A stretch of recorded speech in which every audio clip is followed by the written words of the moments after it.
আসসালামু আলাইকুম। Automobile technology Bangla video সিরিজে আপনাকে স্বাগতম। হাজারো পার্টসের সমন্বয়ে গঠিত হয় একটি অটোমোটিভ ভেহিকেল। একটি গাড়ির প্রত্যেকটি পার্ট আলাদা আলাদাভাবে কাজ করে গাড়িকে সচল রাখে। কোন পার্ট কী কাজ করে, ড্যামেজ হলে কী ধরনের সিমটম দেখা দেয় এবং এর ফলে কী কী রিস্ক থাকতে পারে, এরূপ বিষয়গুলি নিয়ে আলোচনা করা হয়ে থাকে এই ভিডিও সিরিজে।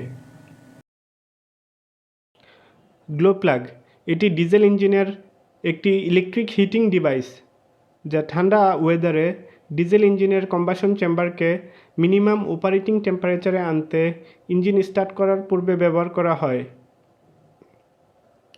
ওল্ড মডেলের ইঞ্জিনে স্টার্ট করার পূর্বে manually glow plug switch on করে 20 সেকেন্ডের মতো ওয়েট করতে হয়।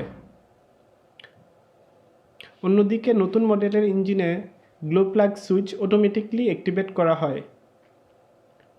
গ্লো প্লাগ খারাপ হলে ইঞ্জিন স্টার্ট হতে চাইবে না, লং সেলফের প্রয়োজন হবে। গ্লো প্লাগ খারাপ হলে তা পরিবর্তন করে নিতে হবে।